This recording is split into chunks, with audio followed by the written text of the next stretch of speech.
bom dia a todos nossos queridos seguidores de nosso tempo de consulta. No dia de hoje, nós vamos trabalhar, nós vamos tratar, nós vamos conversar de um tema muito interessante, muito pertinente, que é a questão da educação online e a pandemia, mas, sobretudo, num olhar que nos permita entender o todo. E, para isso, nós temos a presença, temos convidado uma figura muito importante na nossa sociedade da região, na comunidade educativa, como é o nosso querido vereador, professor Daniel. Bom dia, professor Daniel. Bom dia, Juan. Bom dia quem nos acompanha. Bom dia também ao Gabriel, que vai fazer parte da atividade de hoje. É um prazer estar aqui para poder conversar, dialogar com a comunidade sobre esse assunto que é tão caro, né, tão importante para todos nós, que é a educação. E a educação em tempos de pandemia. Isso aí, isso aí.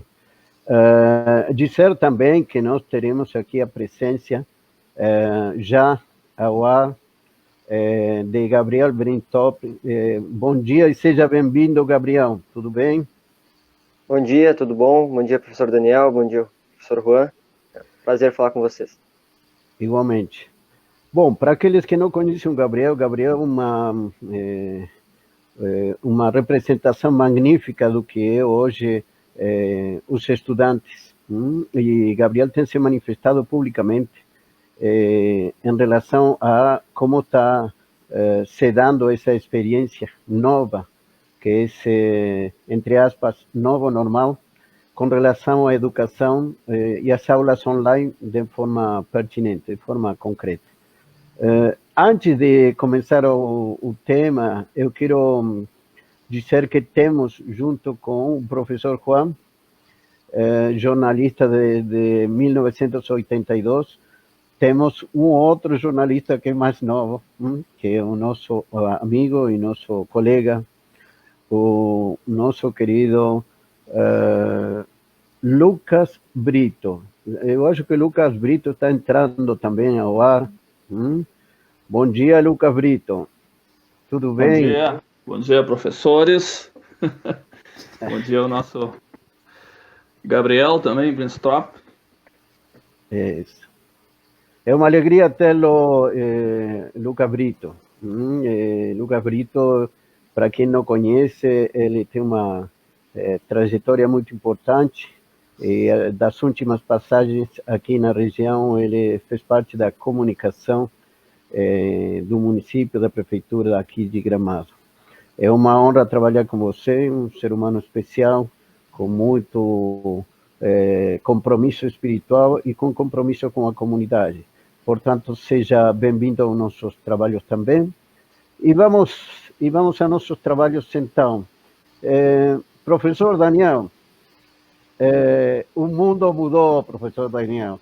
As aulas não são como era antes. Eu estava tentando lembrar o que Rubem Alves, o grande mestre, falava para a gente no sentido de que o grande desafio do professor, a grande missão do professor é justamente surpreender, causar assombro no aluno, provocar aquilo que é instigar a sua imaginação para que o aprendizado esteja garantido. Um grande desafio nesses tempos de pandemia, professor Daniel. É verdade, né? A minha avaliação, né, Juan, Gabriel, e deixar claro assim o prazer de ter o Gabriel, que eu não conheço ele, acho que pessoalmente eu já vi ele em uma outra situação, mas não tive prazer de conversar com ele, mas eu tenho acompanhado e as redes sociais têm oportunizado a gente conhecer as pessoas. Eu já acompanhei o texto que ele fez, mas eu já vinha também em outras intervenções, né, que ele fez em alguma outra situação acompanhado, e já de pronto a gente percebe que é um rapaz com opinião, né, com uma visão de mundo, já com esclarecimento, com uma maturidade para a sua idade, o que é importante, né? Mas a educação, assim como todos os setores da sociedade, foram extremamente afetados, né, por essa pandemia. Isso eu tenho dito para os meus alunos também, né? a economia foi afetada, a nossa cidade, o Rio Grande do Sul, o Brasil, o mundo, todos os setores da sociedade, praticamente, vão ter prejuízos, né? No caso da economia, nós vamos ter prejuízos econômicos, no mundo do trabalho, né? No mundo das relações, nós perdemos essa possibilidade essa liberdade que nós tínhamos, às vezes a gente não valorizava, não entendia ela, de, por exemplo, poder um amigo tomar chimarrão, né, fazer um churrasco, então um prejuízo social, um prejuízo econômico. E no ponto de vista da educação, né, também nos pegou de surpresa. Eu, por exemplo, achava lá no início de março que nós pararíamos 15, 20 dias. Pessoalmente, se não fiquei tão preocupado, achei não. Inclusive, na semana que terminou a aula, eu passei uma atividade para os alunos, pensando em 15 dias que nós voltaríamos, né? E não é a realidade, nós estamos desde março já sem poder ter aula presencial, que é como nós nos educamos, como nós nos formamos pedagogicamente para poder lecionar para os alunos. Então, a primeira avaliação importante que nós temos que compreender, há um prejuízo, claro, né? Aí nós vamos ver mais adiante se ele é irreparável ou não, mas há um prejuízo ao ensino, ao sistema de ensino-aprendizagem. E, coincidentemente, eu lá, no início desse ano, eu sou professor de História, né, dos segundos anos no Santos Dumont, de primeiros e terceiros anos do ensino médio de Sociologia, e com os primeiros e terceiros eu estava falando sobre cultura digital. Eu iniciei o ano não falando, embora também seja uma matéria da sociologia, né, da transformação da sociedade, eu saí do conteúdo programático e comecei o ano falando sobre cultura digital, porque eu já entendo que nós precisamos, na sala de aula, na escola, trabalhar, né, avaliar, trabalhar a questão da fake news, trabalhar a questão das mudanças da economia, inclusive na escola, né, porque hoje há uma crise já geracional muito forte, e uma dificuldade de nós, educadores em especial, e às vezes até de se relacionar, entender o jovem, porque o jovem já vem de uma cultura digital desde a sua infância. Eu tenho 41 anos, eu estou aprendendo a trabalhar na cultura digital. Eu, por exemplo, muitas vezes para participar de uma atividade como essa, eu preciso da ajuda da minha assessora, ou da minha esposa, né? Então, a cultura digital ele é um assunto que tem tomado conta da nossa sociedade, e ele passou a ser presente na vida, né, das escolas. Então, o que aconteceu, e aí eu acho que foi um prejuízo muito grande, nós não estávamos preparados, nem um pouco preparados, e ainda não estamos, nós estamos começando a aprender a trabalhar com alunos da forma remota, embora...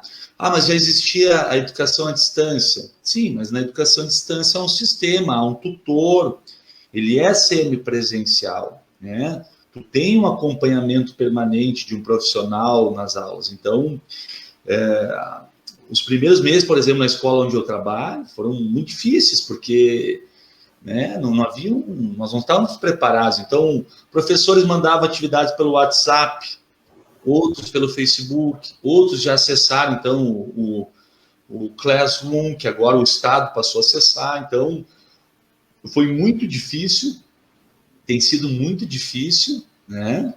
E é muito difícil para pessoas, por exemplo, como eu sou um educador que gosta de olhar nos olhos dos alunos, de ter esses alunos presentes na minha frente para tentar fazer o que o Rubem Alves falou, professor Juan, isso que tu colocou, para tentar impactar, né?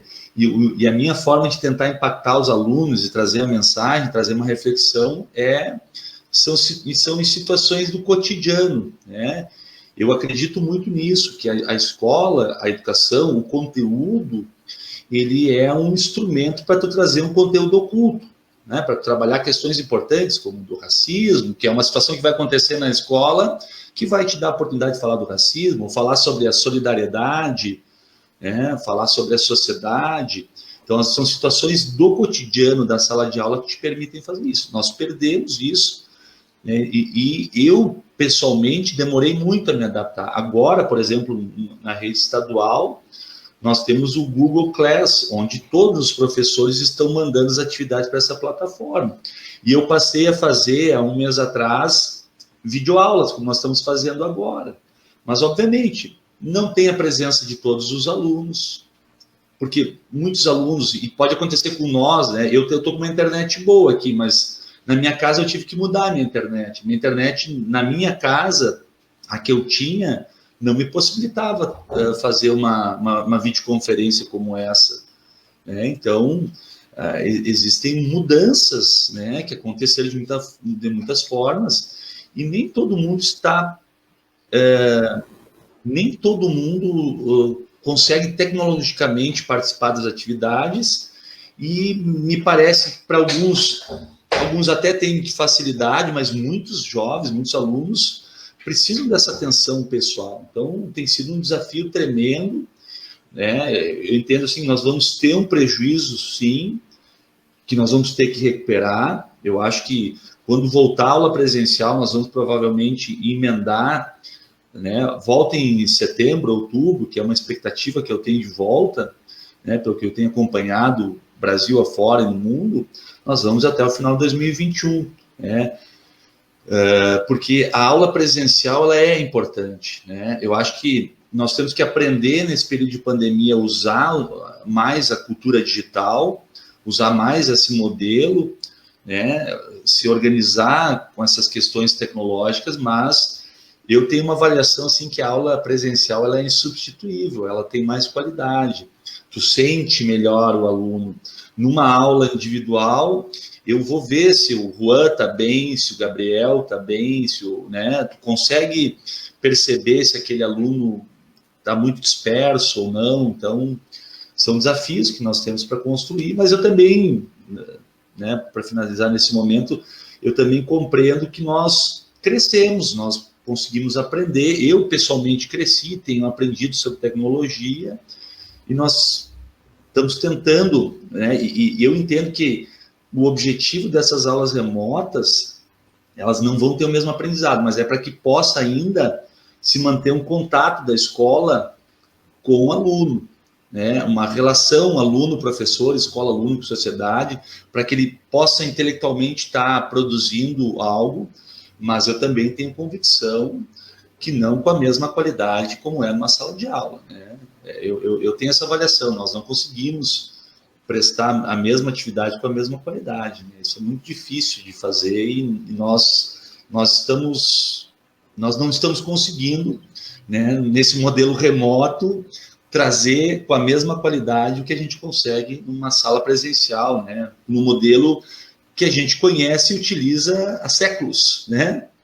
Desde a chegada dos jesuítas aqui no Brasil, quando começa a educação brasileira, é um modelo muito parecido, que é o professor e o aluno ali dialogando, né, construindo.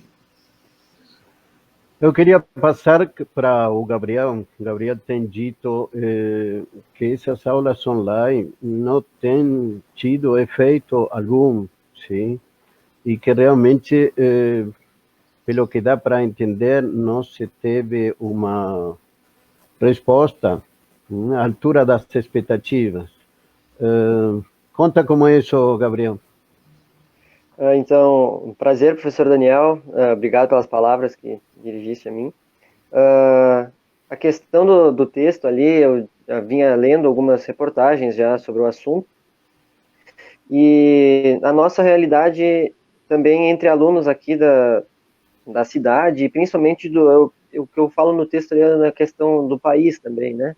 Principalmente a questão do acesso, de todos terem o acesso, que a educação é para todos, principalmente no ensino público, né? Ele deve alcançar todos os que estão matriculados na escola. Assim, as aulas online, a matéria, ela chega até o aluno, mas até nas aulas presenciais a gente sente dificuldade de aprender, de entender o conteúdo às vezes, e precisa esse contato com o professor, de pedir mesmo ali na hora, sabe, conversar com o professor, e que nas aulas online até tem essas WhatsApp, Facebook, que tu consegue manter contato, mas não é aquele contato de tirar a dúvida, de o professor ver que o aluno não tem mais a dúvida, né? Mas o que eu queria só esclarecer algumas coisas sobre o texto que muita gente muita gente interpretou errado alguns pontos, de que eu não quis em momento algum desmerecer o trabalho dos professores durante a pandemia, né? Todos estão se redobrando, estão em casa, estão fazendo videoaulas, como o professor Daniel falou, né? Eu também tenho recebido videoaulas.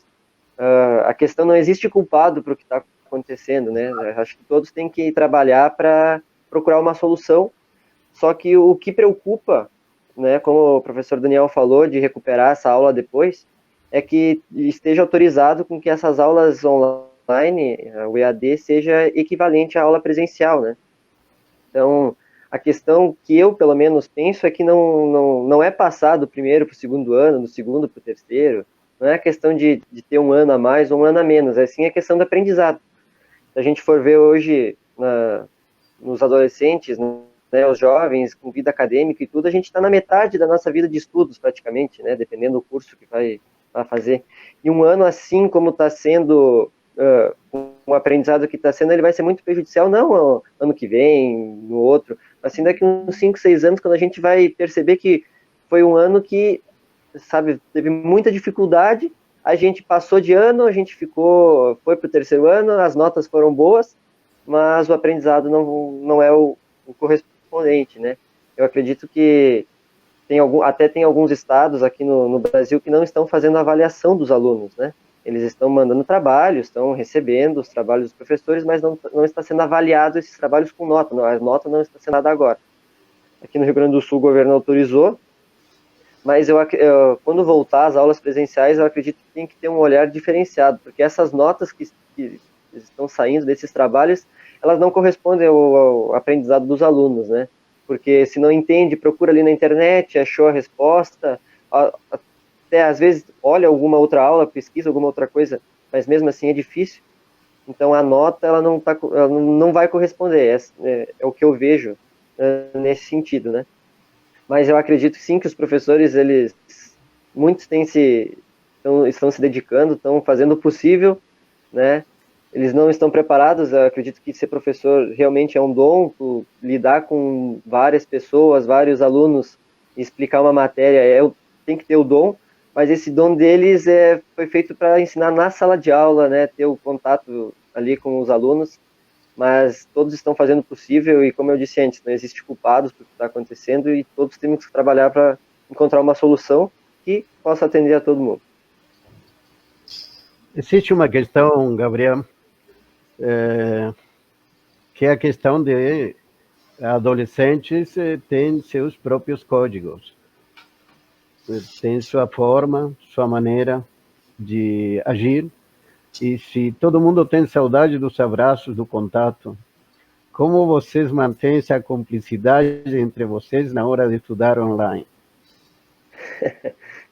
Então, nós temos grupos de WhatsApp, né? A gente conversa, tem grupo com professores, tem grupo só dos alunos, a gente faz videochamadas para fazer os trabalhos, o trabalho é muito grande, divide um pouquinho, cada tenta se ajudar como pode, né? E o dia inteiro mais cooperativo isso. Isso, exatamente. O dia inteiro conversando sobre os trabalhos, sobre as matérias, o que entendeu, o que não entendeu, se está difícil, né? A gente passa o dia conversando nesses canais de comunicação, né? Professor Daniel, nós estamos vivendo uma situação muito diferente, muito especial. É dizer, nosso programa anterior tratou justamente da problemática do que envolve a pandemia, naquele viés econômico que tanto afeta desempregados, famílias com mais estresse daquilo que é habitual, e sobretudo a realidade das empresas que estão passando por muitas dificuldades. Os lares também têm essas dificuldades, e os alunos não podem ser, de alguma forma, indiferentes a essa realidade. O nível de concentração, o nível de motivação se vê afetado. E, paralelamente, a situação do professor, que tem que se desdobrar, se esforçar e multiplicar esse seu tempo para um cuidado da sua família, porque tem que conviver com toda a sua família diferente do que é a realidade do dia a dia. E ainda tem que se desdobrar, como eu dizia, para preparar as aulas, para acompanhar as aulas, para monitorar as aulas, porque a gente sabe que sem monitorar é difícil ter resultados. Isso também exige um outro nível de estresse adicional que os professores, acho que também estão sentindo essa pressão, concordam? Isso com certeza, né? Voltando lá ao que eu falei no início, né, Juan, Gabriel, Lucas e quem nos acompanha, a pandemia pegou todos, né? E às vezes eu vejo pessoas até em Gramado, assim, querendo, e acho que o Gabriel trouxe uma questão importante. Nós sempre queremos crucificar alguém, né? Fizeram isso com o nosso Cristo, né? Os romanos precisavam crucificar alguém sempre para mostrar a sua autoridade, né? E de certa forma nós também estamos sempre procurando um Cristo, né? Alguém que é o responsável pela pandemia, ou é o prefeito, é os vereadores, ou né, enfim, o presidente, governador, né? Enfim, e ela é algo que é presente na nossa vida e a gente tem que enfrentar ela. Então, não há um culpado, né? Acho que a primeira coisa que nós temos que avaliar é uma situação, né? Uma situação sanitária de saúde que se apresenta para nós e nós temos que enfrentar. E, obviamente isso gera um nível de estresse absurdo, né? Nós, como educadores, nós temos uma vantagem, pelo menos os educadores da rede pública, por enquanto, que estão recebendo seus salários em dia. Nós temos os educadores da rede privada que já estão perdendo seus salários. Nós temos situações em Gramado de empresas de educação, escolas, que correm o risco de fechar, porque acaba também gerando esse estresse econômico nas empresas privadas de educação. E é óbvio, né? Então, muitos educadores, eu faço parte também desse time, e a escola teve, o sistema de educação demorou muito também por não estar preparado tecnologicamente para poder oferecer algo um pouco mais, né, estruturado. Por exemplo, o estado do Rio Grande do Sul demorou 3 meses para criar uma plataforma, se apropriar de uma plataforma, ela já existia, que é o Google Class, e fazer com que tentar com que todos os professores e educadores colocassem ali. Então, no momento que teu aluno, né, eu tive situações de atividade que não chegaram nos alunos, que houve um erro de comunicação, teve uma atividade que não chegou, que no início eu mandava para a escola botava no Face, e aí fica pensando como é que os alunos vão procurar no Face, os grupos de WhatsApp. Eu dou aula para 11 turmas, né, eu já tenho 50 grupos de WhatsApp, daí tem que ter mais 11, acompanhar, então isso vai gerando estresse. E eu, nos primeiros 2 meses, eu pedi para os alunos mandar tudo para o meu e-mail. Quando eu fui corrigir isso, eu passei 4, 5 dias corrigindo, criando planilhas, né? Então, obviamente que isso gera um estresse, mas eu ainda entendo assim, que os professores da rede pública, pelo menos, têm uma segurança salarial diferente, né, de muitos outros setores que têm perdido seu emprego, a sua renda, né? E a gente percebe que muitos alunos também tem enfrentado, né, e alguns a gente tem uma relação um pouco mais próxima, né, por exemplo, um aluno me confidenciou: professor, eu não vou conseguir acompanhar, meu pai perdeu o emprego, meu pai vai cancelar a internet, eu não vou ter acesso à internet. Então, é um aluno que ele tem que buscar as atividades presenciais. Isso também mexe com a gente, né, nos choca, nos deixa, de certa forma, impotentes, né, em poder ajudar de alguma forma. Então, essas situações todas vão gerando um estresse. E eu acho, e daí eu gostaria de compartilhar com o que o Gabriel falou, eu pessoalmente não tenho dado nota nas minhas atividades. Eu tenho usado uma outra forma. Eu estou criando planilhas de atividades. Quando voltar a aula presencial, eu quero olhar, porque nós não somos obrigados a dar nota agora. E eu entendo que nós não temos nem condições de avaliar um aluno, né, como o Gabriel está colocando.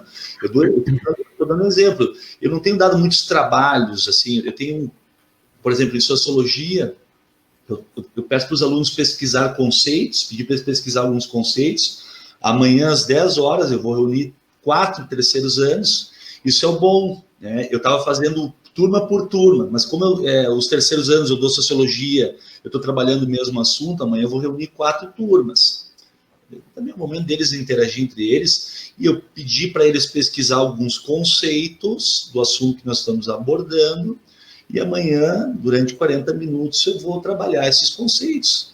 Né? Eu não vou dar uma nota pelos conceitos que eles pesquisaram, eu acho que a avaliação ela é importante, ela faz parte do processo, mas eu estou muito mais preocupado hoje com que o meu aluno ele tenha alguma aprendizagem, ele tenha algo, né? Por exemplo, em história, né? Eu estou trabalhando com história nos segundos anos, Brasil Colônia, eu dou leituras para eles fazer, eles fazem um relatório, eles me enviam esse relatório, e eu estou dando aulas online com slides, né? Daí tem as plataformas, eu tenho usado o Google Meet, né? E eu boto ali slides, eu trabalhando slides como eu fazia na aula. Claro, todos os alunos participam? Não, né?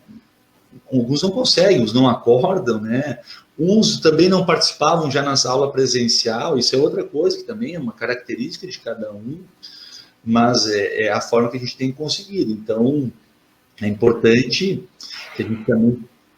Eu entendo isso, que a gente não sobrecarregue também os alunos, porque é muito difícil, a gente tem dificuldade, é difícil cobrar que um aluno vá ficar 25 horas da semana na frente de um celular, no computador, fazendo atividades. É desumano, não existe, né? Porque na sala de aula, numa escola normal, se fica 25 horas, mas aí tem um intervalo, tem um momento que sai o professor, tem um momento de interação, tem um momento da atividade, que os alunos sentam junto, que eles conversam, que também é parte da aprendizagem, essa socialização, essa construção.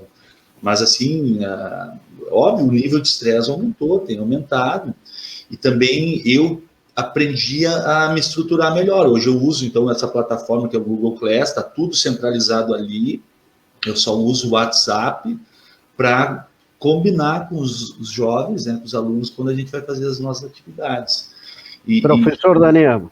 Sim.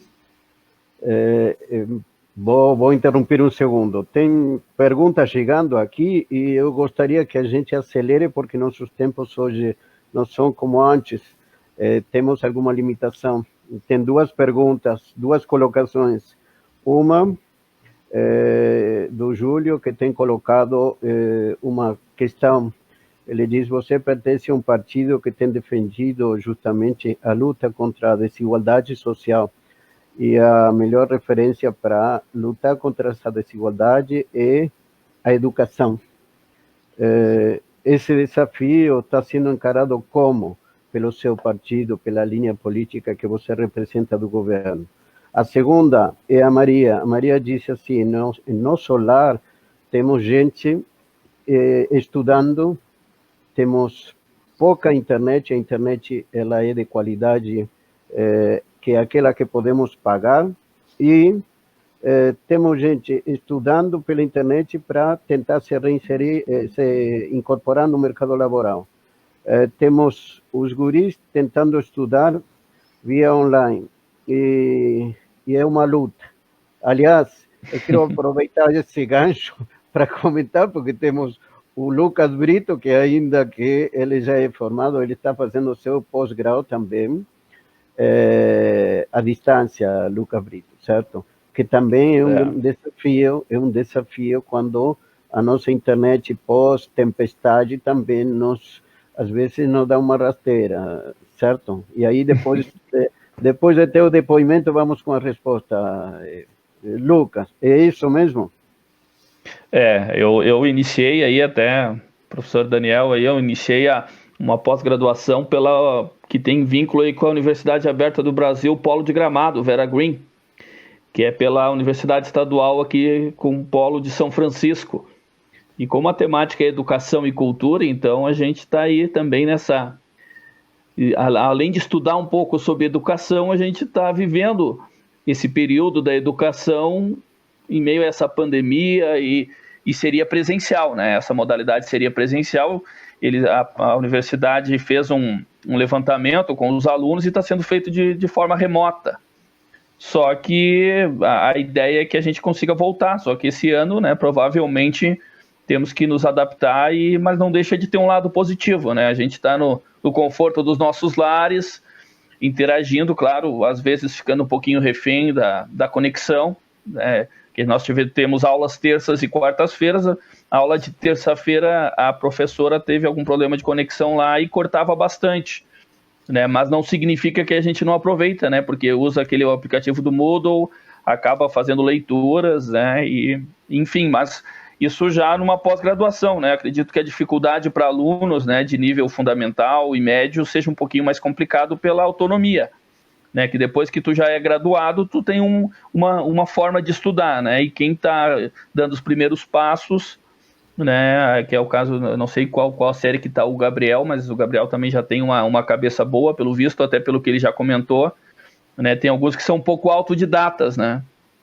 Mas é isso, acho que o momento é desafiador. Professor, o aluno Gabriel aí, o Juan também, nosso colega de profissão e também professor, né? Conhecido como professor aí. Isso aí. Quer que eu responda, Juan?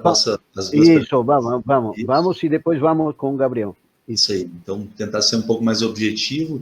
Eu acho que, assim, a questão política partidária não é um desafio só de um partido, é um desafio de uma sociedade. E eu acredito que outros partidos, eu acho muito pretensioso achar que só o meu partido luta pela desigualdade, embora seja uma marca do nascimento lá do Partido dos Trabalhadores, né?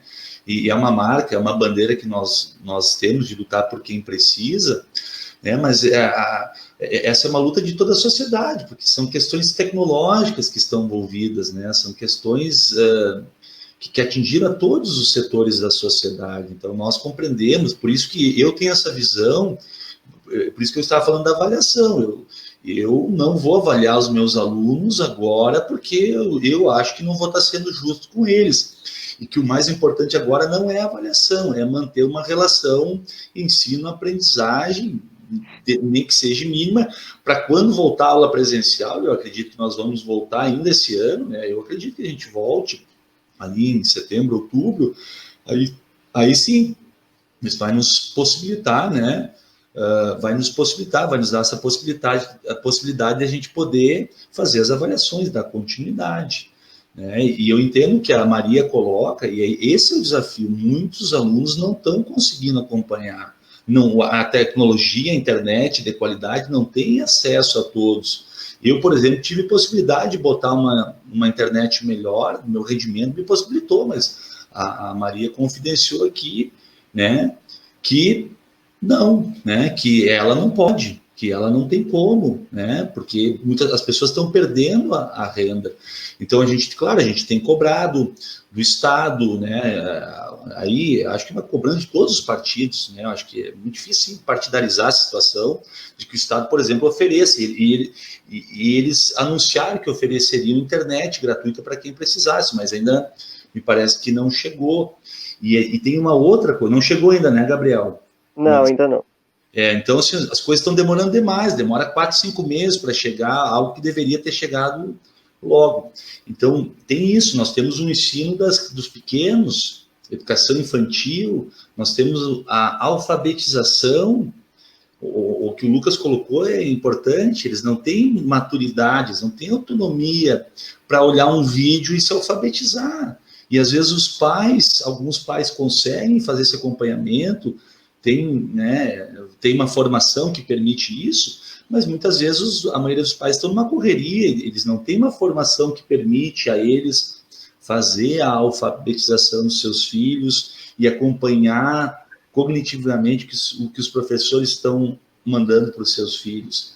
Então, por isso que eu acho que há um prejuízo agora, nesse momento, que nós vamos ter que recuperar numa volta, nós vamos ter que esticar, porque o ano letivo, essas aulas remotas não podem valer como horas normais, elas podem valer por talvez uma parte das horas, mas nós vamos ter que ter aula presencial, nós vamos ter que recuperar essas aulas, nós vamos ter que fazer essa recuperação num segundo momento, esticar esse ano letivo, né, que a gente consiga, né, e a gente vai até março, enfim, não sei até onde a gente vai.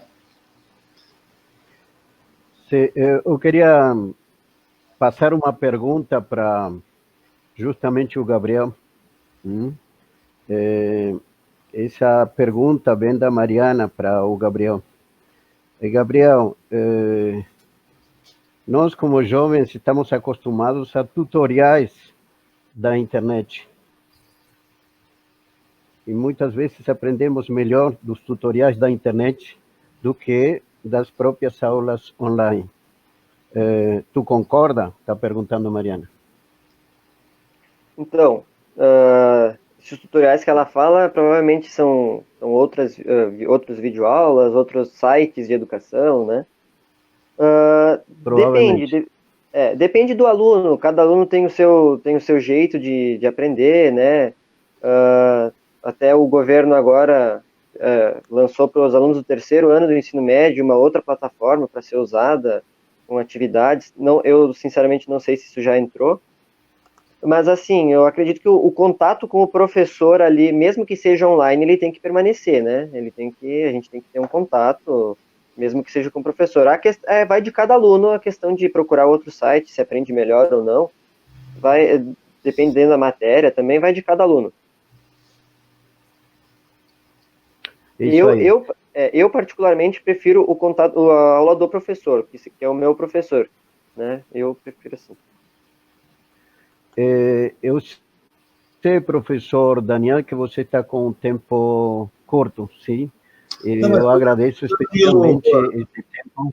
Você consegue permanecer um pouquinho mais com... Sim, estou bem tranquilo, tá? Consegui.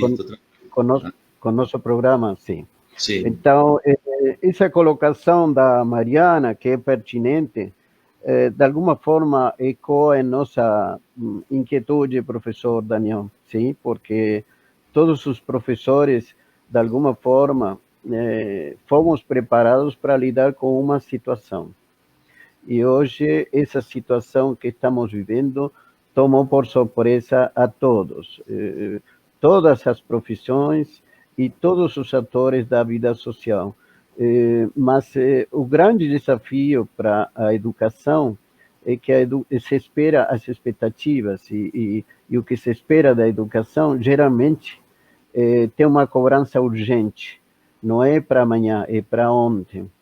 E nesse sentido, como você acha que se poderia nivelar para cima essa preparação, essa possibilidade de oferecer uma melhor qualidade dentro dessa plataforma online para que os professores não tenham todo esse estresse que se tem habitualmente quando a gente não está totalmente, ou pelo menos melhor preparado, e esse pouco tempo que se tem, porque obviamente a gente não tem um tempo para abraçar o aluno e escutar ele e entender a necessidade que presencialmente se pode fazer. Não se tem o tempo para interagir com todos. E esse novo formato exige da gente novas ferramentas. Como você vê, professor Daniel, como vê que se possa melhorar isso? Como se pode ajudar o dia a dia na vida do professor e sua inter-relação com o aluno? Olha, eu acho que eu vou me apoiar no que o Gabriel falou, vai muito também nas possibilidades que o professor tem, né? O aluno tem o interesse dele de buscar novas ferramentas e também depende muito das possibilidades do professor. Então, tem professores que têm já uma interação com rede social, com tecnologia, né? Eu tenho colegas ali no Samsung que logo já foram para o YouTube, criaram um canal, eles já têm, né, essa facilidade, conhecem a tecnologia. Teve o professor Guilherme, logo ele já usou o Class, foi o primeiro professor a usar o professor Guilherme, meu amigo também, é teu amigo, né? Bom dia. Abraço, professor Guilherme. A Andréia também, nossa colega vereadora, também está mandando um bom dia aqui, aparece aqui na plataforma. Abraço, André. Então, é isso, porque os sistemas de educação, a Secretaria Municipal da Educação criou um canal também agora no YouTube, né? Então, essa situação forçou os sistemas de educação a criar plataformas, sistemas para aperfeiçoar essa relação, né? Eu me encontrei, agora com o Google Class, porque antes também eu estava tendo muita dificuldade, agora está tudo na mesma plataforma. Para mim está mais, eu consegui com o tempo melhorar, então eu tenho lá o Google Class, que eu coloco as atividades, e a cada 15 dias eu estou tentando agora juntar os alunos para poder, né, interagir com eles, falar com eles. Mas, voltando, eu sinto muitas saudades, eu sinto assim a saudade de entrar na sala de aula, né? Aquilo ali para mim é algo insubstituível, né? Eu acho que é o que os alunos sentem, né? De entrar na sala, de conversar com o aluno, né? De dar a mão, de dar um abraço às vezes, né? De fazer uma brincadeira, né? De ir para a merenda com eles, e a sala me oportunizava muito, assim, ter momentos de reflexão. É o que eu falei antes, eu sempre usei do conteúdo para falar sobre o conteúdo oculto, né? Que é né? Falar sobre questões importantes, né? Como a solidariedade, a luta contra o racismo, a luta contra o preconceito. Então, acho que vai muito do interesse também do educador e da possibilidade que ele tem. Tem professores que são de uma geração diferente da nossa, que tem dificuldade em mexer com tecnologia, às vezes não tem lá alguém que auxilie, né? Então, eu acho que o que melhorou, né, na questão do Estado, não sei se no Ramos vocês estão usando, Gabriel, mas foi o Google Class, isso acho que foi algo bom, que o Estado, embora ela tenha demorado 3, 4 meses, ele unificou as atividades numa plataforma, então não está tudo mais misturado, existe um lugar onde os alunos buscam, né? Então já é um acréscimo, né? As videoaulas, como agora nós estamos tendo, é importante, porque é bom olhar, estou olhando para o Gabriel, estou olhando para o Lucas, estou olhando para o Juan, consigo ver também né, a expressão de vocês, então já é um passo que a gente conseguiu dar a mais, né, e a gente tem usado isso na sala de aula, mas é aquela coisa, isso não substitui a sala de aula, né? Assim como num restaurante, né, muitos migraram lá eu tenho usado esse exemplo da economia, muitos restaurantes migraram para uma teleentrega, mas estão tendo prejuízo, não estão conseguindo atender da mesma forma, porque o legal, muitas vezes, é tu no lugar, tu poder ir lá, juntar 4, 5 pessoas naquele lugar, poder comer, tomar uma cerveja, um refrigerante, um suco, né?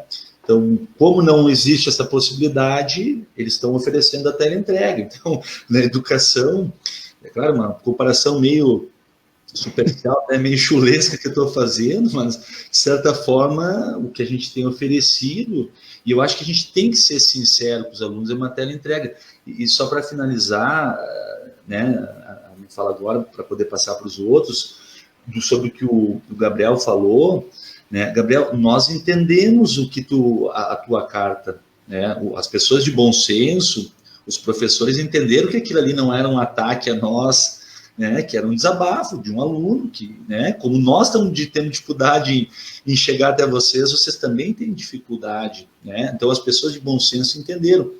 E eu lembro que num grupo que eu participo, assim, de pessoas de nível intelectual avançado, de Gramado e Canela, um grupo que a gente tem, muitos falaram assim, ó, esse rapaz falou que ninguém teve coragem de falar até agora, porque havia um debate no nosso grupo de WhatsApp sobre os filhos desses meus amigos, que eles estavam com dificuldade de aprender. Eles entendem, parte daquele grupo dos meus amigos, que deveria cancelar as aulas esse ano, né, e um tinha, acho que o seu filho lá na 3ª, 4ª série, que deveria voltar na 3ª série ano que vem, cancelar.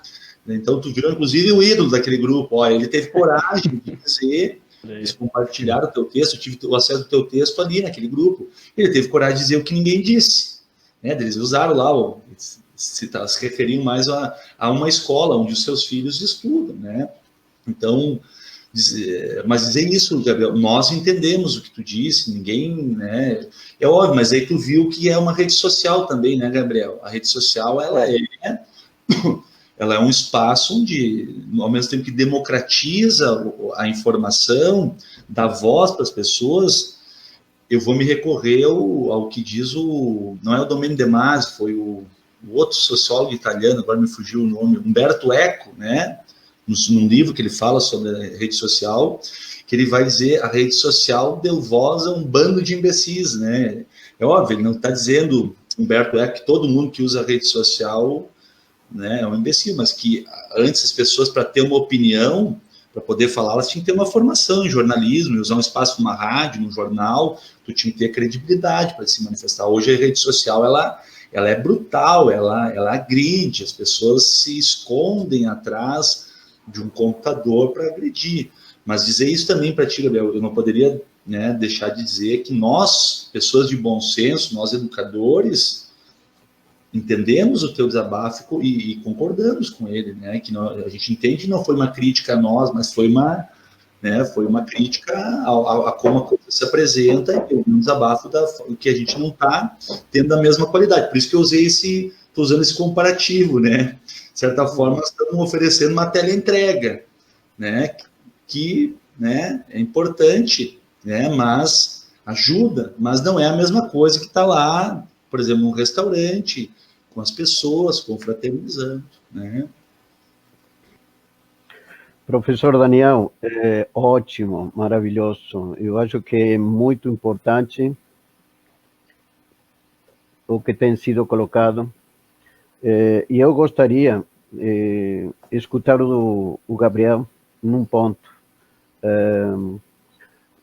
que é assim, nós temos uma relação com os alunos, nós temos uma relação com os professores, mas vocês entre vocês para par, que é o que vocês se falam, que é o que vocês se criticam, que é o que vocês esperam, quais são as expectativas que você tem para aquilo que vai vir, porque se tem uma coisa que é certo, é a incerteza. E como vocês estão administrando isso emocionalmente, sendo jovens, ansiosos, com vontade de fazer mil coisas e com esse cenário para o qual vocês hoje estão deixando de ter essa tutoria presencial que muitas vezes os professores damos para vocês? Então, aqui em casa sou eu e mais 2 irmãos que estudam em escola estadual, né? Somos trigêmeos. Tem meu irmão estuda comigo no Ramos e a minha irmã estuda no Santos à noite. Eu até mencionei no texto ali que as, né, crises de ansiedade, depressão estão aumentando. E a gente que é jovem, a gente está se conhecendo agora, pensando o que vai seguir na vida, né? E no meio de uma pandemia, né, sem aquele contato de conhecimento na escola, é puxado, não é fácil, né? Mas a direção da escola, né, o apoio pedagógico da escola, ele mantém contato, sim, com os alunos através dos grupos de WhatsApp, né, manda, às vezes no particular, tenta conversar com os alunos, tentando deixar todo mundo tranquilo, né, a escola, quero deixar também claro, ela sempre está presente com o aluno, ela envia os trabalhos, é uma coisa que ninguém gostaria de estar passando, e como a gente não sabe quando vai voltar as aulas, como vai ser essa volta, e a gente vai fazendo os trabalhos sem ter uma expectativa, pelo menos uma data prévia de retorno, assim, e isso vai gerando angústia, estresse, a ansiedade ela aumenta, né? Eu até comentei com um colega esses dias que levantei de manhã cedo pulando da cama porque tinha que ir para a escola, sabe? Um negócio que para mim tinha que estar indo para a escola já naquele horário, né? Mas e nós estamos no meio da pandemia, então essas são coisas que a gente tem que administrar, tentar, tem dias deixar um pouco de lado os trabalhos, né? Dar uma respirada, tentar fazer alguma outra atividade, ver outras coisas, ler algum livro, alguma coisa, olhar algum filme, tentar dar uma relaxada, né? Mas aqui em casa, eu e o Rafael, meu irmão, a gente às vezes até dá umas confusãozinhas por causa dos trabalhos, né? Mas é coisa normal, temos que seguir em frente, né? Chegou aqui mais uma colocação do Júlio, que acompanha esta transmissão, esta live, dizendo se tem algum projeto destinado a trabalhar e cuidar daqueles alunos com dificuldades, que um pouco o que nós estávamos falando aqui, que tem dificuldades emocionais ou dificuldades do tipo de entender essa situação, seja por lares com pais desempregados e situação econômica afetando seriamente o lar. Professor Daniel, algum projeto para atender essas necessidades particulares de alguns alunos com dificuldades emocionais e que afetam também ao rendimento, o discernimento, aquela motivação para continuar, que muita gente pode e de fato está sendo afetada por uma deserção? Talvez não exista um nome, mas existe o que o Gabriel falou, existe o acompanhamento. Lembrando, né, existe a rede estadual, por exemplo, eu sou professor da rede estadual, né? Existem também a rede municipal. Por exemplo, eu tenho um filho matriculado na rede estadual de 3 anos, e ali há um grupo na escola dos professores, inclusive de uma rede de apoio articulado pela diretora Raquel, né, e a professora também, a professora Sandrinha, aonde inclusive é uma ajuda no setor econômico, assim, né, os pais procuram para dizer, estou com dificuldade aqui, eles colocam no grupo, né, claro, são crianças menores, né, mas com uma ajuda, inclusive, com fralda, né, alguma coisa no sentido mais material.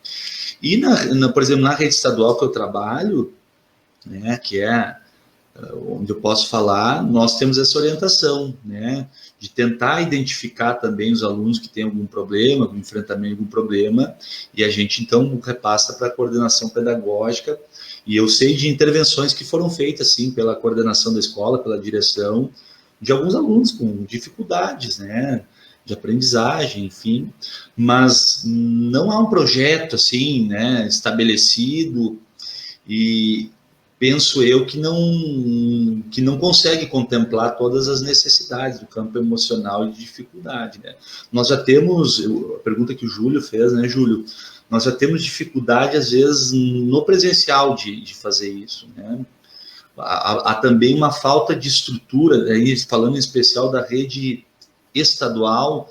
Nós estamos muitas vezes com uma escola como o Santos Dumont com poucos servidores lá, muitas vezes tem uma diretora, uma vice-diretora num turno, né, uma merendeira, 2 pessoas limpando, cuidando de toda a escola, né, há uma sobrecarga, e eu tenho certeza que esses diretores, como a Patrícia lá no Ramos, né, tem tido uma sobrecarga muito grande, mas dentro do possível há, sim, né, há uma tentativa de atender, né, as pessoas, inclusive, com um problema emocional. O que eu acho que também vai aumentar, né, a questão das crises de ansiedade.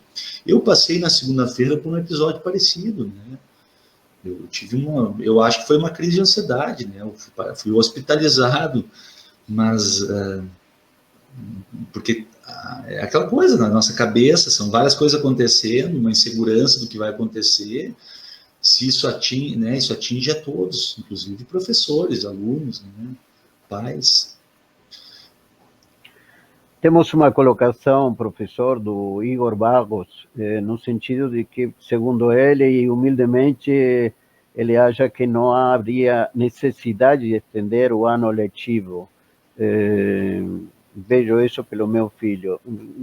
Você se manifestou no início. Qual é a mensagem nesse sentido? Qual seria a resposta? Sim, a gente respeita, tudo bem, Igor? Um abraço para o Igor Barros, né? Algumas redes têm conseguido, né, talvez com mais eficiência que outras, levar o conteúdo, né, até os alunos, né? Mas eu respeito a opinião do Igor, mas eu entendo que nós... Porque assim, o que diz a legislação? Que são 200 dias letivos e 800 horas aula, tá? Presencial.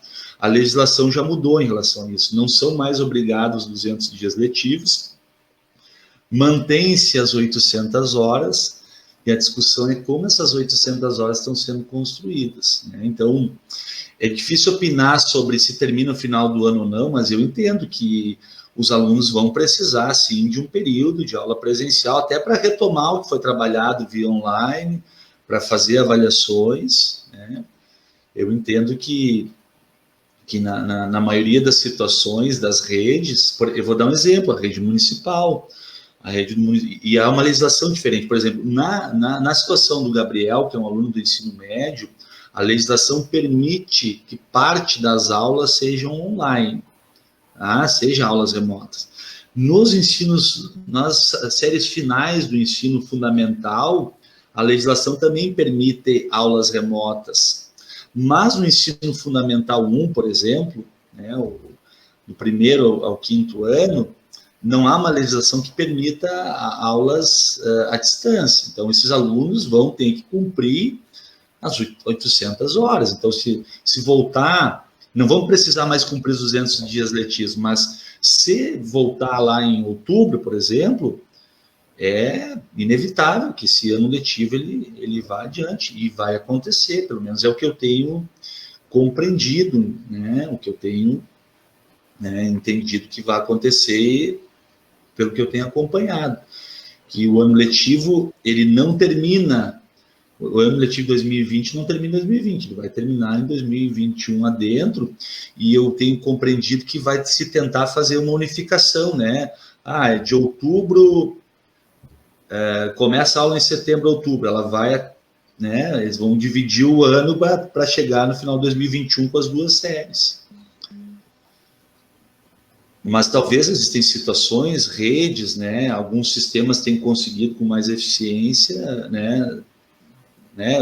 Por exemplo, o caso do Igor, provavelmente ele tem acompanhado o seu filho, né? Então, tem situações que há um prejuízo menor de aprendizagem, né? Mas tem situações que há um prejuízo irreparável, e só vai reparar ele com a volta da aula presencial, né? Mas respeitando as opiniões e avaliando elas, quando vem uma opinião contraditória do que a gente pensa, eu tenho como hábito refletir sobre ela né, e construir uma opinião junto com um contraditório.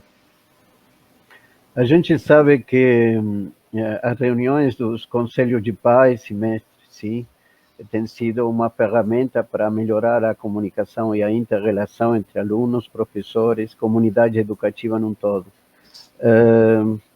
Hoje, obviamente, não se tem essa possibilidade, mas seria bom, de vez em quando, tentar gerar esse encontro para fortalecer aquilo que até o doutor Márcio Seabra, que está participando, nos lembra aquela questão preventiva, daquilo que tem surgido nos últimos tempos a partir dessa pandemia, que é a violência doméstica. A violência geralmente vem de negligência, que muitas vezes não se toma consciência e não se sabe como trabalhar, como conduzir, como administrar. Os colégios têm sido um canal de manifestação da violência.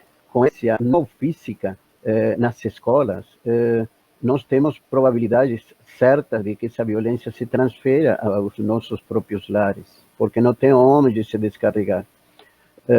No caso do Gabriel, que Gabriel tem se preocupado e tem pesquisado muito sobre esse tema, sobre como os números, a relação de aparelhos, a relação de consumo, a relação de horários, a relação de tempo em internet. Você tem uma visão muito importante, Gabriel. Eu gostaria de saber como você vê esse discurso, essa narrativa da violência na escola e como isso agora está se observando. Será que vamos ter um melhor cenário depois da pandemia, depois das aulas online? Então, sobre a violência, né, doméstica, não só a violência, também como abusos, né? Todo mundo está em casa, principalmente, e era sempre, geralmente, na escola, com algum professor mais chegado que se falava sobre esse assunto, né? E agora, todo mundo em casa, eu até vi esses dias estava escutando uma notícia que uma mulher uma mulher ia ter que fazer prestar depoimento de forma online para a polícia sobre violência doméstica, né? Mas ela vai fazer online com o agressor em casa ali, né? É complicado, é bem complicado essa questão, né? Questão dos abusos também, abusos e violência também, né? Eu já tive colega que foi na escola que o assunto chegou à tona e que foi levado até a direção e foi resolvido, né? Então, é bem complicado essa questão de ser online e não ter a presença na escola. A escola, ela é mais do que o conhecimento, assim, ela é um lugar onde a gente vai se socializar e resolve problemas que muitas vezes o Estado, como no geral, não consegue chegar naquele local específico, né? É os professores ali, a escola, que consegue resolver. Pois é. Eu observava o professor Daniel sorridente nesse sentido. Pode falar, professor? Não, chama atenção, né? Como é que tu vai fazer uma online ali, uma acusação se o agressor provavelmente está em casa, né? Então, as dificuldades, né? Uma colocação que o Igor fez também, que a referência que ele fez de terminar o ano letivo é uma preocupação dele com os últimos anos, né? Os anos finais, especial, acho que o 9º ano, o 3º ano. Só colocar isso vai ser um problema mesmo, né? Porque a gente não sabe se as redes estaduais, os estados vão começar e vão terminar, voltar às aulas presenciais e terminar ao mesmo tempo. Então tem essa preocupação com o vestibular, né? A gente sabe que o Enem vai ser em janeiro, né? Então tem a busca, muitos jovens vão para outro lugar estudar, então provavelmente vai se ter também lá para os terceiros anos, e a gente tem uma preocupação especial com eles, inclusive a tendência é, quando voltar às aulas, volte primeiro os terceiros anos. É uma das tendências, né? Para que, se voltar de forma gradativa, né, volte primeiro os terceiros anos. Né? E é isso, né? Professor então... Daniel, eu quero agradecer também a manifestação do Gilney, no sentido de que realmente ele acha que é um momento único, e que então essa pandemia provoca situações únicas em nossa vida e que temos que nos reinventar a cada dia. E concorda com você, professor Daniel, no sentido de que o período deve ser recuperado de alguma forma, sim, para preencher aquilo que totalmente foi previsto dentro dos objetivos do aprendizado. Como vê, professor, nós temos um leque magnífico de temas que vão surgindo, mas eu acredito que também precisamos que o diálogo ele se multiplique. Semana passada nós tivemos o trabalho da psicóloga Patrícia Lapa, que também nos acompanhou no programa, propondo uma questão que é muito importante.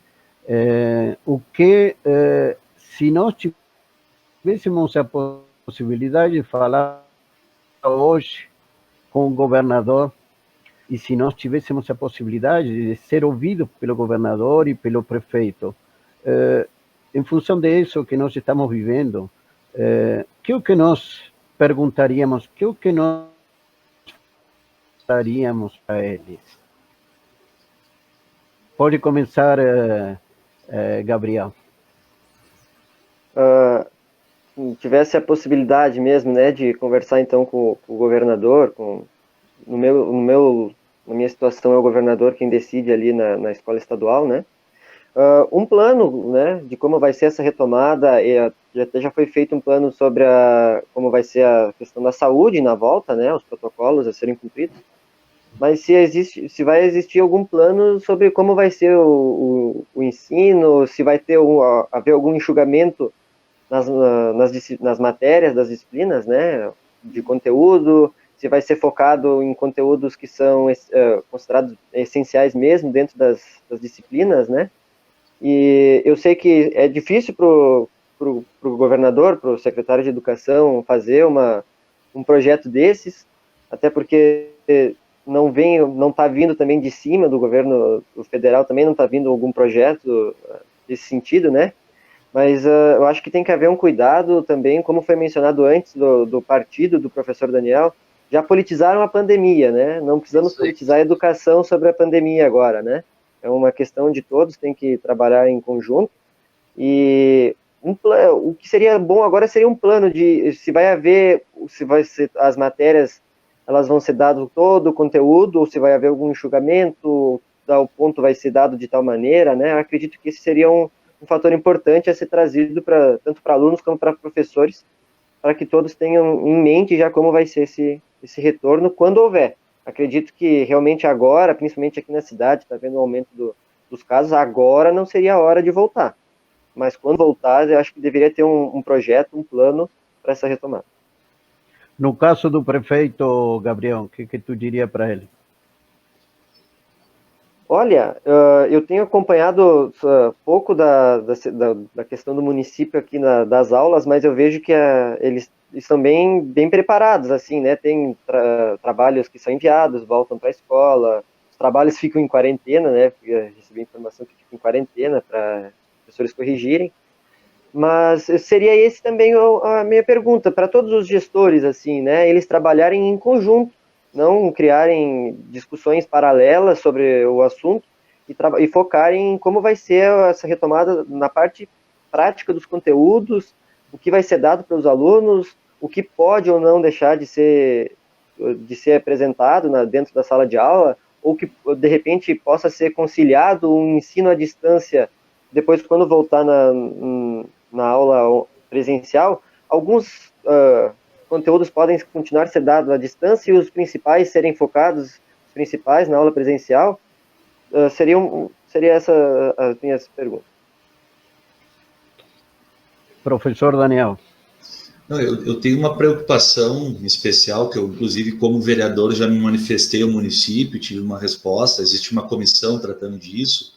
Nós vamos precisar seguir protocolos de segurança. A gente tem visto isso nas experiências dos países que têm voltado. Por exemplo, tapete sanitário, medidor de temperatura, álcool gel acessível, porque quando voltar, nós não vamos voltar de forma normal. É o chamado novo normal, nós vamos precisar seguir uma série de protocolos. Então, uma das coisas que eu pediria ao governador, e eu sei que uma rede estadual, né, ela é muito mais difícil de se fazer isso, né, pela complexidade, pela variedade. O município tem 26, 27 escolas, né, uma rede estadual, nós temos escolas em diferentes localidades, com diferentes características. Então, eu tenho uma preocupação que eu já me manifestei no meu mandato e tenho dialogado com a secretária Maria Goretti sobre isso, sobre os protocolos sanitários, porque se anunciar que vamos voltar daqui a um mês, não é o que vai acontecer. Acho que antes de setembro não tem a possibilidade da volta. Nós temos que estar já com esses EPIs, por exemplo, comprados, né? E eu concordo com o que o Gabriel colocou, e eu acho que é o que vai acontecer. Quando se voltar à sala de aula, vai continuar a ter um híbrido, tá? Que é o quê? É a aprendizagem na sala de aula, mas com atividades orientadas pelo professor na sala de aulas e acompanhadas pelo professor, mas que vão ser feitas fora. Algumas coisas vão continuar sendo feitas fora para completar essas 800 horas, né? Porque senão se nós voltarmos em setembro e não validarmos essas aulas que nós estamos tendo online agora, e não tiver esse ensino híbrido, nós vamos terminar o ano letivo lá em junho, julho, agosto, que me parece que não é uma possibilidade, né? Então, o que eu tenho pedido para as autoridades, o que eu, né, através do município, foi pedido pela secretaria ao prefeito, é um cuidado especial com os EPIs, e eu acho que também está chegando o momento de tentarmos definirmos uma data e um modelo. Isso que o Gabriel falou é importante, porque nós precisamos de uma segurança. Pode mudar. Eu vou olhar para o futebol, né? O futebol se criou uma data, se criou um modelo, se vai sair ou não é outra coisa, né? Mas há uma expectativa, isso também gera uma estruturação. Então, eu tenho uma preocupação muito grande com os protocolos sanitários, com a segurança dos alunos no momento que eles voltarem. Então, a minha preocupação é com essa. Óbvio que ela tem uma preocupação pedagógica, mas para os governos, para as estruturas governamentais, elas precisam estar atentas e estar com um protocolo definido e comprado os EPIs, né? Nós vamos precisar de EPIs, vamos precisar de lugar para lavar as mãos perto da sala, álcool gel, né, medidor de temperatura, talvez, se for necessário, tapete sanitário. E mais profissionais também, né, para conseguir ter toda essa demanda de higienização das salas, né, tem que ter mais profissionais também. Né? Tu acompanha, né, Gabriel? Hoje muitas escolas, eu vejo pelo Santos Dumont, são 2, 3 profissionais que cuidam de toda a escola nos 3 turnos. Eu vejo pela Câmara, hoje tem um cuidado, né, na Câmara aqui de Vereadores, a servidora, né, que trabalha aqui na casa, que trabalha com muita eficiência, ela passa o tempo todo, são 2 servidoras, né, uma está inclusive não está de atestado, ela passa o tempo todo higienizando, né, os corredores, os corrimãos, né, então isso é algo que nos preocupa e demanda recurso, né, demanda uma série demanda dinheiro, demanda investimento. Né? Professor Daniel e Gabriel, estamos no finalzinho do programa, mas não quero deixar de manifestar as colocações do Marcelo Dallagnol, sim? Dizendo, bom, que imagina a dificuldade de uma professora em conseguir alfabetizar um aluno numa circunstância como essa, onde os pais, em muitos casos, não têm o mínimo preparo para poder ajudar e dar suporte para o educador. Resido no interior de São Paulo e aqui a situação é igual ou até pior a de vocês, devido ao fator cultural. Então, está sendo discutido sobre a qualidade e quantidade do ensino remoto, mas imagine essa dificuldade que uma professora do primário, exemplo, primeira série, tem. Muito obrigado, Marcelo Dallagnol, certo? Que nos acompanha e dizendo essa experiência de residente em São Paulo. Professor Daniel, Gabriel, nós, em um momento, estamos falando de nossa aldeia, estamos falando de Gramado, mas Gabriel já tem pesquisado em outras sociedades, em outros lugares do mundo. O professor Daniel também fez referência. Vamos fazer um link e vamos colocar essa referência para ir aos encerramentos do nosso programa, as considerações finais. Gabriel, tu já tem observado como está se dando essa experiência que acaba de colocar o Marcelo Dallagnol? Sim, muitas vezes os pais não estão preparados, nem tecnologicamente, nem emocionalmente, nem socialmente. Às vezes temos famílias que o papai ou se fecha ou o filho se fecha. E se antes era uma dificuldade a comunicação familiar, isso de alguma forma acelerou esse processo. Mas tu tem pesquisado e tu tem argumentos que eu sei que tem colocado em algum momento e que tem tornado público. Eu quero te ouvir, Gabriel. Sim. Até se a gente for ver a questão da nossa cidade, ela é uma cidade com poder aquisitivo alto, se formos comparar com outras regiões do país, né? Um estado que tem condições. Pegando o exemplo do Marcelo ali, que ele colocou no comentário dele, de São Paulo, teve uma pesquisa do portal G1, até da Globo, saiu na semana passada, que o estado de São Paulo, que é o estado mais rico da federação, em 51% dos alunos não estão tendo acesso às aulas, né? Então, são questões bem complicadas, essa questão de acesso. Se formos pegar, então, para o norte e nordeste do país, fica bem mais difícil, né? Nós temos, se não me engano, é o Pará, não tenho certeza, que são 15% dos alunos que estão tendo acesso às aulas, né? E essa questão da comunicação, realmente, a gente, principalmente aqui no Sul, né, às vezes os pais são mais fechados, são mais durões, né, ou o filho não tem esse contato com os pais, e se dava na escola alguns problemas para serem resolvidos, agora é aqui. Então, e tudo que é acelerado, tudo que a gente faz mais rápido do que precisa, ele tem uma consequência, né? Brigas familiares, aí o pai fica sem falar com o filho, né? Fica um clima pesado, e aí vem esses problemas psicológicos, né, mentais, que a gente ainda não tem o que esperar que vai ser daqui para frente, né? Eu acredito que são são questões que devem ser cuidadas, principalmente na volta das aulas, quando esses alunos que passaram por essas dificuldades psicológicas, ter um atendimento especial, ou a escola encaminhar algum atendimento, né? O município, o governo também está atento, né? Disponibilizar profissionais para esses atendimentos. Eu acho que isso seria bem importante. Professor Daniel. Partindo já para as considerações finais, e um comentário importante, né, sobre uma pergunta que foi feita antes. Há uma relação muito próxima da assistência social e da educação nesse momento. Claro, no município isso é mais viável de fazer, mas gostaria de destacar isso também. Eu sei, né, pelo nosso trabalho como vereador, a gente tem acompanhado de um acompanhamento da assistência social e da educação muito próximos para também socorrer algumas situações. Então, acho que o que o Marcelo colocou antes é isso, né? Como é que uma criança... E aí está o maior prejuízo. O maior prejuízo está nas séries iniciais, que pode ser recuperado ao longo da trajetória da educação, porque um aluno que está finalizando o terceiro ano, como o Gabriel, ele já tem uma autonomia, né? Nós vamos buscar isso, recuperar, mas... por isso que eu me preocupo, por exemplo, lá numa série inicial, tu terminar o ano utilizando de aulas remotas, né, num momento de alfabetização e terminar em dezembro a aula, não tem como.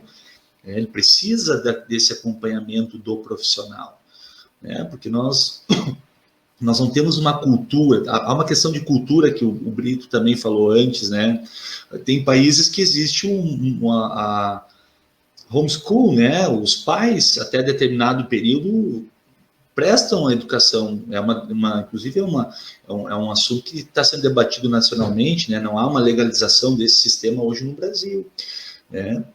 Mas vai abrir agora, a pandemia vai abrir essa discussão de novo, provavelmente uma legalização nesse sentido. Então, são casos diferentes, são situações diferentes, que eu entendo que nós precisamos tentar, né, minimizar os prejuízos. Nós não vamos recuperar todos os prejuízos, como na economia, como na sociedade. Nós, na educação, também vamos precisar minimizar de alguma forma. E eu acho que o que eu deixo como recado final é a não politização da pandemia. Isso tem sido algo... Esses dias me fizeram uma pergunta, né, que eu disse, olha, não vou responder. Esses dias me perguntaram se eu era a favor ou contra o uso da cloroquina. Eu disse, olha, eu não sou médico, sou professor, sou vereador, são as duas funções que eu ocupo. Ah, mas o hospital tem o sistema de saúde em Gramado. Bueno, eu confio nos profissionais do hospital, se eles estão fazendo tratamento precoce, né, eles que têm que ser questionados, e eu confio naquele grupo que está lá, mas eu não sou a favor ou contra, não é. Claro, era uma tentativa, né, de politização do uso do medicamento. A gente tem que cuidar com isso. Nós temos que entender que nós somos regidos por leis, por autoridades, né? Nós temos as nossas limitações. Eu vejo muita gente querendo crucificar pessoas para achar um culpado, inclusive eu, em algumas situações, sou crucificado, e tudo bem, se isso vai agradar aquela pessoa que está crucificando o governador, por essa pandemia, se é um consolo para aquela pessoa, eu aceito essa crucificação, né? Mas não vai adiantar, porque nós precisamos ter racionalidade nesse momento, bom senso, equilíbrio, né? Buscar as variáveis, buscar compreender o momento e, né, melhorar as situações, né? É nesse sentido.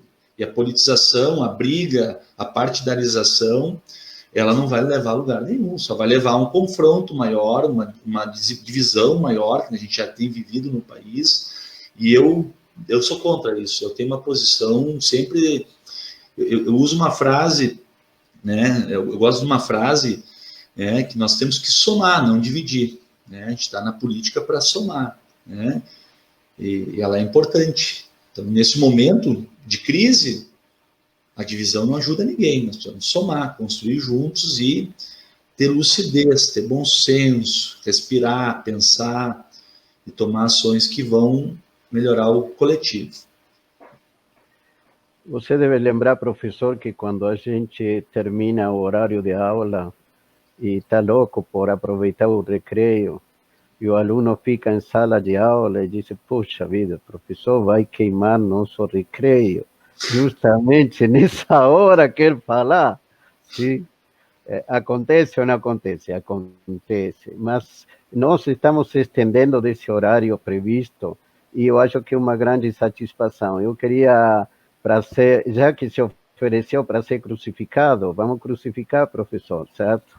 Porque eu comecei o programa fazendo a pergunta, se a gente tivesse que qualificar a educação, as aulas online com uma cor de bandeira, qual é a cor de bandeira que colocamos? Tu diz uma Você nota? pediu para ser crucificado. Você Não, pediu, sim. até uma nota de 1 a 10, ou uma bandeira, eu acho que uma Temos bandeira. bandeira preta, bandeira vermelha, bandeira laranja, bandeira amarela, professor. Eu acho que é uma bandeira laranja, né? Estamos em bandeira laranja. É um híbrido, né? Sim, mas aí Não é não o temos. ideal, mas né? O que é a bandeira laranja, ou a própria vermelha, não é o ideal, mas ela, de certa forma, traz um E o consolo. Gabriel, que acha? Concordo com a laranja também. Risco médio de não entender o conteúdo, né? Sim, mas você está me enganando, porque eu achei que eram todos colorados aqui nessa mesa. Sim. Mas está perto do vermelho ou laranja, né? Para não tomar como brincadeira, eu quero me solidarizar como parte daqueles professores de escolas particulares e professores privados que estão desempregados. E dizer que não é brincadeira essa situação. E dizer que tem gente que está passando muito mal. E dizer que tem gente que tem sido indiferente a essas pessoas que estão passando mal. E dizer que a educação não escapa dessa realidade. E que a educação é uma atividade essencial e, portanto, não deveria parar. E como tem que parar, porque é necessário, de acordo com os protocolos e as orientações científicas, precisamos que no bolso não se sente essa parada, porque o professor é o primeiro trabalhador. Professor é formador de profissões. E numa hora, o professor faz a tutoria emocional que ninguém faz, nem sequer no próprio lar. Então, eu gostaria de deixar essas palavras no finalzinho do programa para fazer minhas as palavras da professora, da doutora Patrícia Lapa, a psicóloga, quando ela diz que temos duas formas de encarar a vida. Ou a gente vive, ou a gente existe. E quando existe, a gente biologicamente está vivo. Mas quando a gente se sente vivo, é porque plenamente está se sentindo vivo, entregando e fazendo. E a gente sabe que para ser vivo plenamente, se sentir vivo plenamente, a primeira coisa que precisa acontecer é ser útil para alguém. Se tem algo que o desempregado tem, é esse sentimento indigno de inutilidade. E eu gostaria de refletir seriamente nessa hora para fazer minha exposição e minha manifestação extensiva a todos os professores e a todas as pessoas que vivem e que fazem da sua vida o ambiente educacional, que fazem parte da comunidade educativa, em cada um dos cantos das escolas. E sem me esquecer de aqueles silenciosos cuidadores dos cuidadores, que são nossos trabalhadores da saúde, professor Daniel. Esses professores da saúde que estão trabalhando dia e noite, se desdobrando, para cortar os tempos em que a gente volte ao normal. Então, eu estou encerrando e eu gostaria brevemente, 1 minuto cada um, para que a gente possa encerrar esse programa, que era para ser 40 minutos, e já veio que deu prorrogação e ainda parece que vamos para os pênaltis, certo? Sim. Posso começar? Sim, lembre que, como dizia meu filho, pai, por que os professores sempre falam discursando? E eu não tive resposta. Eu não tive resposta. Eu acho que foi muito sábio.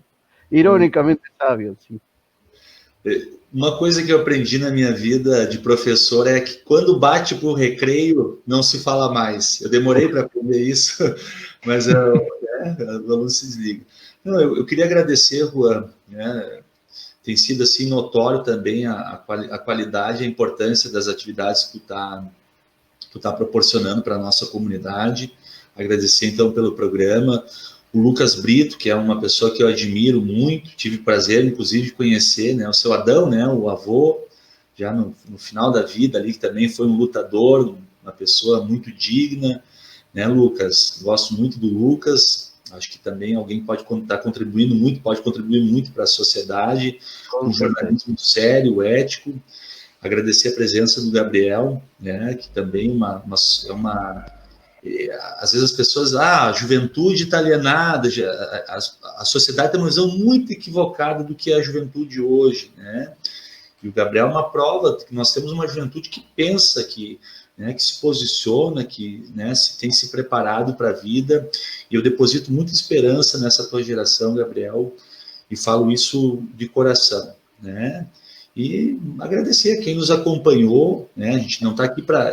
Percebo, nós não trouxemos respostas exatas, porque nós estamos num momento que não tem... Embora as pessoas estejam esperando a gente chegar aqui, não, a aula volta em outubro, termina em março, beleza, não...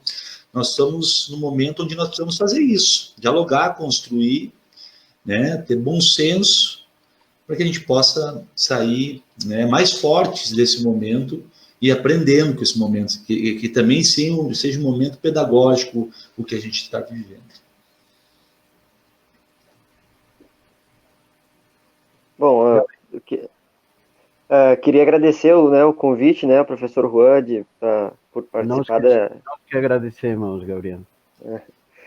Acho que é importante, né, esse tipo de debate, de conversa, é sempre importante, principalmente quando se trata de educação. Eu concordo com as palavras do professor Daniel, né? É um momento de união, é um momento de não podemos mais nos dividir. Nós estamos divididos que chega em outras áreas, né? É um momento da gente aqui, educação, quem faz parte, se unir para tentar buscar soluções, mesmo que não sejam conclusivas, né? Mesmo que não sejam de imediato para agora, mas que a gente vislumbre um futuro aí com esperança e que tudo passe, tudo vai ficar bem, né? E que a gente, quando volte com segurança e da melhor maneira possível. Nosso querido Lucas Brito teve a paciência oriental de escutar, de trabalhar como um sócio do silêncio, e eu gostaria muito que você se manifestasse no finalzinho, por favor.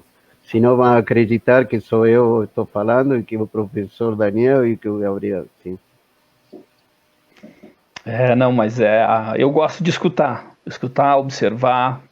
Isso também é uma experiência, né, que a gente vai adquirindo quando a gente aprende a escutar. E algumas palavras que me vieram agora, que eu carrego aqui, quero compartilhar, que é que a gente aprenda cada vez mais a colocar em ação o altruísmo, a solidariedade e a esperança, né? Porque de negatividade, de tragédias, nós temos um monte de gente aí multiplicando, né? Que é hoje o que muitas vezes viraliza numa rede social, é uma tragédia, é algo muito polêmico, né?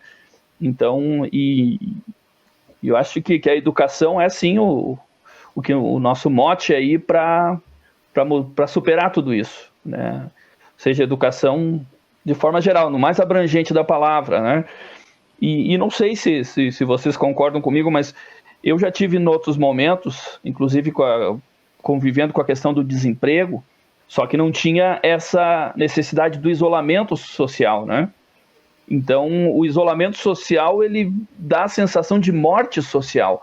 E isso é uma das coisas que eu acredito que tem muitas pessoas que estão sofrendo com isso, né? E em paralelo a isso, né, a gente tem que manter a postura, manter a firmeza, a esperança, se colocar uns no lugar dos outros, né? Como já foi dito aqui, que não que a gente não busque culpados agora, mas que a gente busque solução, né? E o que eu, como cidadão, posso fazer para colaborar? Seja ficando em casa, seja lutando por um novo momento, inclusive no mercado de trabalho, porque, né, a gente tem essa discussão, né? Poxa, eu preciso trabalhar, o mercado não pode parar. Né? Eu acho que as reflexões são muitas e os aprendizados também.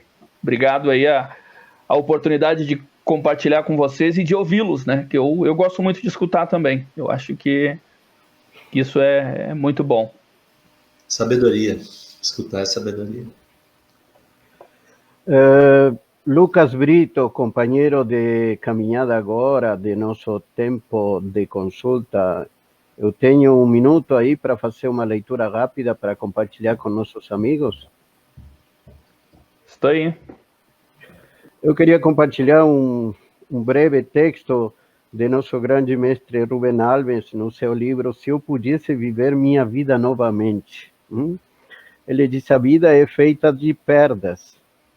Fiquei comovido dias atrás vendo fotos dos meus filhos quando eles eram meninos. Aquele tempo passou. Aquela alegria mergulhou no rio do tempo. Não volta mais. Assim, um trágico que não está ligado a eventos trágicos. Está ligado à realidade da própria vida. Tudo o que amamos, tudo o que é belo, passa. Mas é precisamente desse sentimento que surge uma coisa maravilhosa, motivo de riqueza espiritual. A arte.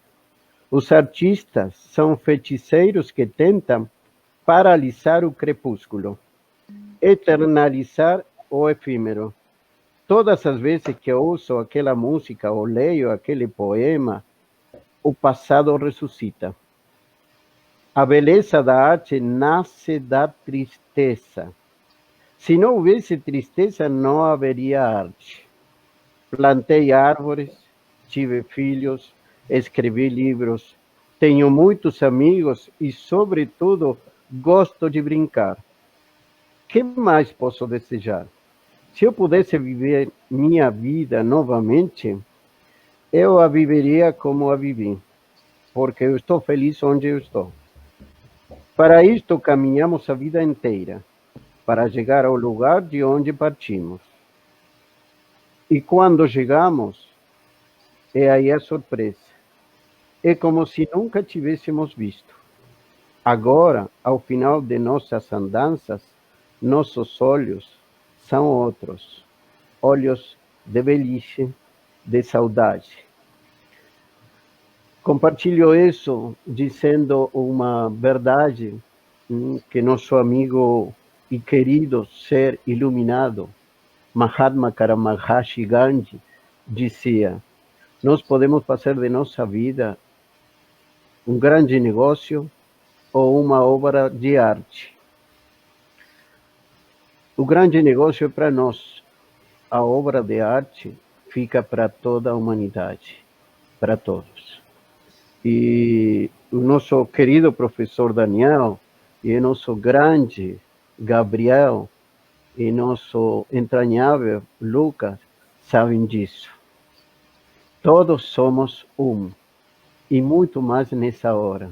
Eu quero agradecer finalmente ao Dr. Márcio Seabra, que dá parabéns a todos os participantes dessa mesa, e dizer que ele é um grande trabalhador pelos direitos humanos e os direitos da cidadania.